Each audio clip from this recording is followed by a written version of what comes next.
initially find someone you trust to at least share that you're struggling. They may not be the person who can really help you through that. Maybe if it's really severe or you need deeper help, you're probably going to want to talk to a therapist, which I highly recommend. And the first therapist you talk to may not be the one. Keep trying. I tried to find a therapist, and there's a story in the book about that, and it took me a little bit of time to find the right one, so don't give up. But if you're feeling alone, the first step is to find someone and at least share. Maybe not share everything, but find someone you trust just to say, all right, I'm not alone. And from there, try to figure that piece out. And that person may not be the person you end up really talking to, but try to connect with somebody and share the fact that you're struggling, even not the depth, just say, hey, I'm struggling, or I'm really working on this issue. I just wanted to share I'm working on it. And that may be enough, just that you've gotten it out there and the person looks at you, maybe they give you a hug, whatever it might be, like, okay, I'm not alone. Now I can really think more clearly about how to really try to solve whatever it may be that you're facing.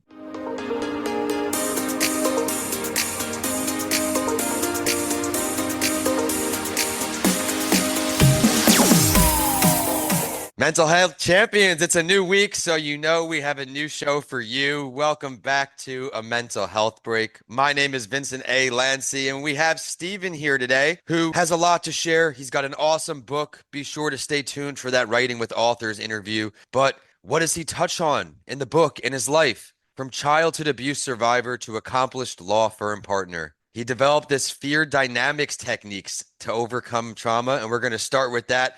But he also is going to offer practical strategies for all of you to conquer fear and anxiety. First off, Stephen, congrats on how far you've come. Thank you so much for coming. Thank you. I'm glad to be here. Good to connect.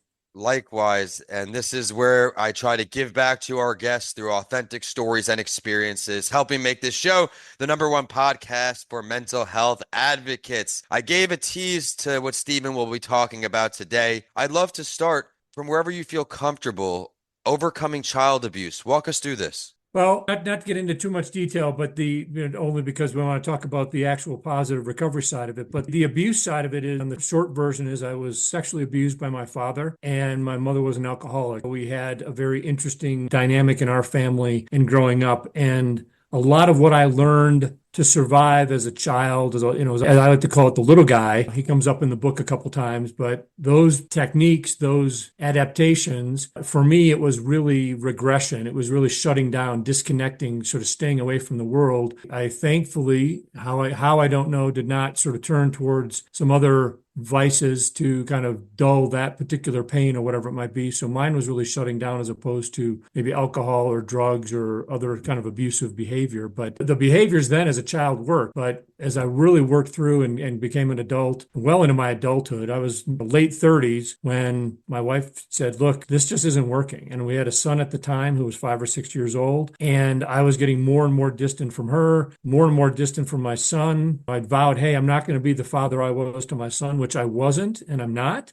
but I was distant and disconnected. And she said, look, this isn't working, and you're not a good father, you're not a good husband, and really said, hey, you got to make some changes. And that was in '09, and that's a very truncated version of that. The real sort of rock bottom side of it was my son. I was terrified at that moment in time because when my wife said, hey, this has got to change, if it didn't change, the alternative was she was going elsewhere with my son. And so I was terrified. That is what motivated me. It's very interesting for me, the things you'll do for your kids that you will not do for yourself. I couldn't figure out how to dig into that stuff myself meaningfully, but the specter of losing my son got me involved with a good therapist and been working ever since to get there. So that's sort of how I got to the work that I talk about in the book. As I'm typing up the show notes, the things we do for our kids, we wouldn't do for ourselves. I don't have kids, but I know my parents with all the things they do for me.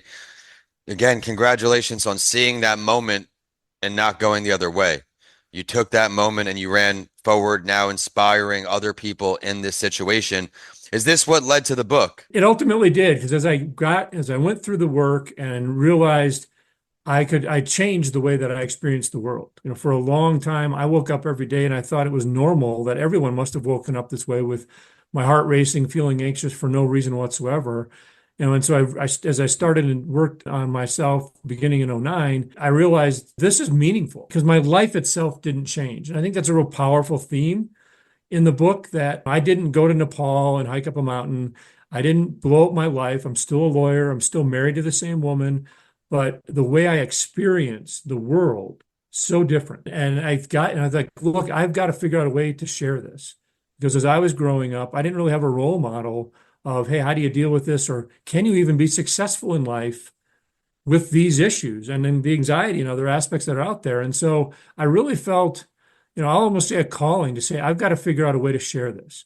And so I tried blogging, I tried writing a memoir, but that really wasn't. So I really struggled and then finally landed on this sort of model that's part narrative. As you've read the book, there's some strong narrative in there, some history, but also some self-help. And I thought it was a very good mix because I'm not a therapist. I didn't do the research, but everything in the book, I did. It's not as like I read a study and said, "Hey, this would be a good idea to, try this." If it's in the book, I did it. So I sat on the couch, I did the brain mapping. I've worked on all the little fear dynamic techniques that I talk about in there. And so my real goal was to normalize conversations about how to deal with anxiety and fear in relationships. And I was objectively successful. As you mentioned at the start of it, I'm a practicing lawyer and done a pretty good job, 25 plus year career. But maybe people will be like, hey, if this guy wants to talk about and can talk about these issues, start to be, hey, it's okay to talk about this stuff. It's all right to engage in these sort of conversations and move it forward. So that was really the driver. The book is kind of like a calling card. Like my credibility to have a conversation about mental health is this book. Because who's going to talk to a lawyer about mental health? Well, why would that guy be useful? The book gives me that credibility, hopefully. And with the two of them, people will maybe like, hey, this is worth listening to. Let's talk about it. Did you find any of the writing process to be therapeutic in a way or beneficial for your mental health? It was great. I didn't start it as a process for the mental health side of it, but it helped me figure out it's one thing like you and I are having a conversation or I'm talking with somebody. I can look at you, I can see your facial expressions, I can explain something if you have a question. But to figure out how to write all the stuff, knowing someone's going to be sitting without me reading it really helped me clarify. And it also helped me order stuff, some of the history to figure out, all right, what was the order of this stuff? How did it work? So it really helped clarify it. And another benefit of the writing of the process was my wife is a fantastic editor. She loves to write, has always done it sort of, it's not professionally, but she loves to do it. So she actually helped edit the book significantly. So it had a very interesting dynamic there because there's some stuff that I talked about in the book that she's like, oh, I didn't realize that was even something that happened to you or whatever it might be. So it was a great bonding experience for our marriage as well. I'm glad to see how many positive things came out of this book, and you're going to be helping people all over the world, people you'll never have the chance to meet, but your story is going to impact them so heavily where they're able to make meaningful changes. Let's talk more about these fear dynamics techniques that you developed. I know they're in the book, so everyone, you're going to have to check out the Writing with Authors episode coming up to learn more in depth about the book. But let's talk about these techniques. Yeah, in the book, I talk about 11 of them. I'm not going to talk about all 11 of them, Sure. but what they are things that you can do today, or it's not a big production. The real issue with the techniques is probably just consistency. And as I mentioned before, I've done all of these things and helped, and some of them build on each other. And the real core of the techniques is to figure out the relational aspect, because the fear dynamics is talking about fear in a relationship, not fear of heights or fear of spiders. That's your own issue. It's how are you anxious in relationships? So some of the techniques are really simple, and some of them can get a little bit more complicated as you go forward, but they are designed to allow you to engage with the relationships, whether it's a relationship with a barista or a relationship with your partner or a relationship with your boss or a team member. And there's two that I think are really important as takeaways. A lot of the stuff may not be eureka type stuff. You may have heard about the concept or otherwise, but I put it in the context of this relational side. And so I think it's really important. And one of them is just really building in a pause. So often when we're in relationships, we're talking or engaging, we get spun up for whatever reason, and we blow through the important parts of the conversation. We'll miss a part of the conversation. We'll be thinking about an answer 2 questions ago, and you're just not focused. And so literally building in a pause, that may be a nanosecond where you just think in your mind, and the mind moves pretty quick. It's amazing how much you can think about and people don't even realize you're thinking about. And just pausing for a moment or being more active with it. I use it in my professional life as well. Working on some negotiation, I'll say, guys, I need to take a break. And I'll put my Zoom call, I'll pause that thing, get up, take a lap around my desk and come and sit back down or walk around the hall, whatever it might be. But it really helps you level set, because if you can slow your body down, your body will then force your mind, because you can't force your mind to slow down. That's going to be really difficult, but your body and your mind are linked. So that pause really, really helps. Another aspect, which I think is even more powerful today than it was perhaps years ago, is looking people in the eye when you're actually engaging them. And it does a couple things. It forces you to not race ahead, because you're looking at the person, having to engage and talk with them or listen to what they're saying. But it has the other benefit of the other person. If you're looking at them, they're not going to be able to look away. And it's going to be rude or uncomfortable for them to suddenly look at their phone or look at someone walking by the street. Just by simply looking at them, you've now created kind of this bubble, this connection to then talk. And my guess and my experience is that those conversations are significantly more meaningful. Again, one of the pieces to both of those, if you think about it, is practicing it. You don't want to wait to say, all right, only when I'm really in an important conversation with my partner am I going to look them in the eye. At that point in time, you're going to be so jacked up, you're not going to be able to actually probably do it. What I really recommend is practicing these, like look at the waiter in a restaurant. Look at the barista. Look at the person who's helping you with the groceries. These are relatively inconsequential, but if you practice every time you're interacting with someone, looking at them in the eye or pausing as you're talking, when it really counts and you need to do that, it's going to be there. It's going to be muscle memory. That's really an important part of that. It's amazing. And piggybacking off that with the eye contact, I always try to use names. If they're wearing a name tag at the store, Yeah. that meaningful little extra push can certainly go a long way. You've given us so much value and we're still just getting started. You're very open about overcoming this fear, working towards anxiety recovery. We're talking about taking breaks, certainly something I resonate with. Every hour being hard on myself to take a few minutes, because you know how that goes. You're working, working, working. What are some yeah. other things you do to help combat your mental health or anxiety? What I really try in the relational side, and this is a little bit more complicated because sometimes, when I talk about the anxiety, my anxiety happens to come from my history. And so that's why I bring my history to the book. So you guys, whoever's reading it has context of how I got to where I was. But the nice thing, I guess, is anxiety really comes from a lot of different places. It doesn't have to have the same experience I had to have these particular issues. It could really be, I was talking to someone the other day, and we were talking about that, and it could be just normal everyday life things that kind of pile up. Oh, I need to drop my child off at school. Then I need to go to the grocery store. Then I've got a doctor's appointment. And then suddenly you're just anxious, and maybe your life is just overbooked or whatever it might be. And that's going to create anxiety. And a lot of the stuff I talk about, that kind of anxiety is going to impact your relationship. So these techniques can be helpful for that purpose. One of the things that I really find helpful, if I'm really anxious in a conversation, this is likely a more meaningful relationship that this happens in, is if I'm feeling a disconnect or anxious for some reason, I try to think about, am I reacting rationally to this situation, or is something irrational happening with the person on the other side? And I'm sort of breaking that down. It's sort of a fork in the road. If I'm dealing with the individual and I have to step away, again, practice makes perfect. Sometimes you may have a conversation and you feel like, my God, that was the worst conversation ever. And you have to, debrief yourself a day later to break it down, and you practice and you think about it. And ultimately you can do it in real time when you're actually in those particular conversations. But I try to look at it and say, was I feeling bad?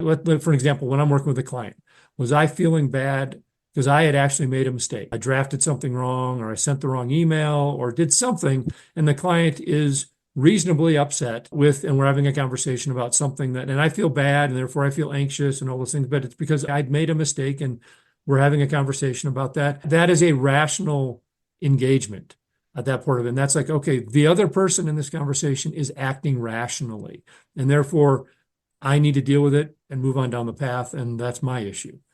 The flip side of that, and I'm sure all of us have these conversations at times, is the other person is just going off on a tangent or taking this much more seriously than objectively reasonable. And you're like, what's going on here? And you look at it and say, take a pause, try to figure that out, and go, wait, this is an irrational reaction to the situation. Vincent, you are reacting outside the bounds of normal conversation here. And that alone, if I can digest that and understand that, what that really helps me to say is, hey, my anxiety that I'm feeling is not necessarily because of anything I've done or anything I'm doing or anything I'm dealing with.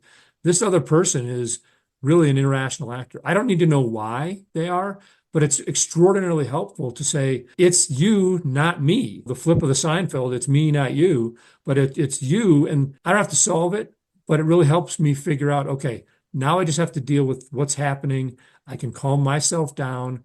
I got nothing going on. I just need to deal with the actual facts and the situation. That sort of fork in the road decision tree is extraordinarily helpful to then figure out, all right, how do I actually get my job done? How do I move this conversation forward? Whatever the situation is. And that's a little bit more in depth, but it's certainly, I think, very, very helpful. I agree with you there. Thank you for sharing that. As we go through each day in life, each year, we learn a little more and we try to be better than we were yesterday, the week before. And all of these tips certainly do that.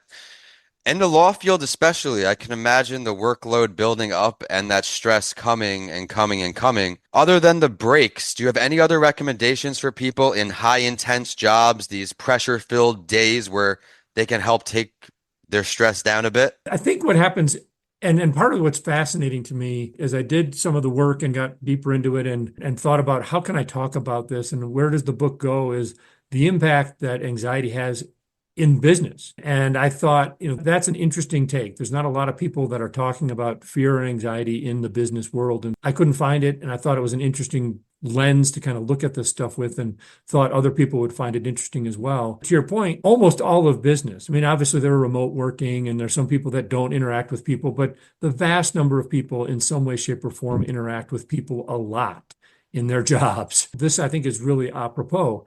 One of the things that I have found really helpful is being genuine and being vulnerable about these issues, not to the point where you necessarily need to tell everyone your life story. But for example, as I'm working with a team and I come in on a Monday and I had a rough weekend for whatever reason, I just didn't work out, I didn't sleep well, something went wrong with the house, who knows, on my A game on Monday morning, and we're working on a project. What I've found very helpful is to just acknowledge that. And at some moment say, look, I'm working on this, or this is bothering me, or I didn't sleep well, or whatever it might be. And not so much as an excuse for what it may be, because we all hold ourselves accountable. We're not necessarily saying, oh, this is why I'm going to get a pass and I'm not going to have to perform as well as I am expected to. But more of, if you're observing me or you're seeing some things, there's a reason for it. And I'm being open and I'm sharing that with you to open up lines of compassion or understanding. And what I've found when you do that with your team, even with clients, and that's taboo in the legal profession to show any weakness whatsoever to your client or the other side. And people take it in and like, okay, great, you move on down the path. It may never come up, but there's now sort of an understanding of, look, maybe Stephen needs some grace today to get something out a little bit later or organize his thoughts a little bit more.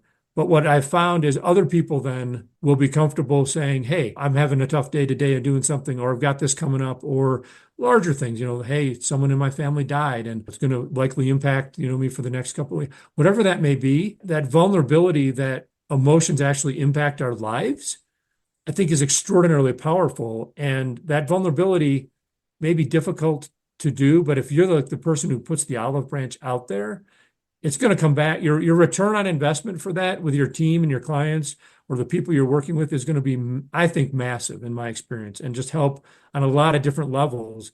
To your question, allows you to spread and share that stress with your team or even with your clients when you're going through some things. And if you can share that side of it, you're not alone. You're not handling it alone. And some of the worst feelings that you can have are, I'm alone in this fight. I'm alone in this battle. I'm alone in this project. It's all up to me. Well, no, you got a team somewhere. Get with them, engage with them. That really is helpful. And even before the conversation we started today, we were connecting on a human basis, not just straight into the podcast business about the weather situation. Recently, us in Florida and many other places had a bit of rain, some tornado, maybe hurricane, whatever, but we get through it. We talk it out.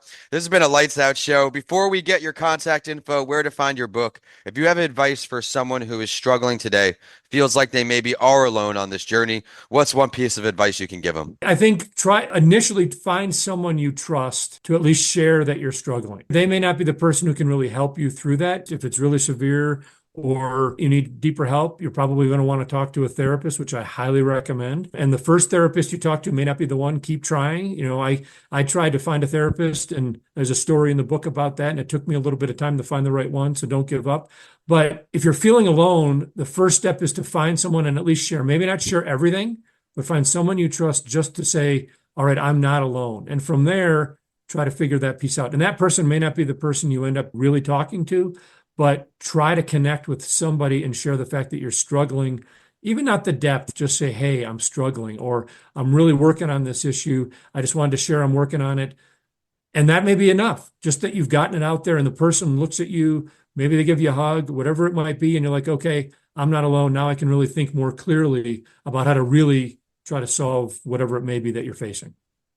Incredible advice. Thank you for that. Thank you for an entire show. And everyone, remember in a few weeks, we'll have his Writing with Authors debut, where we're going to look into the book. I hope he has a copy with him for it, because we're going to dive into it a whole lot, learn what the hard parts of writing, the easy parts, everything you want to know about the book. We'll learn it.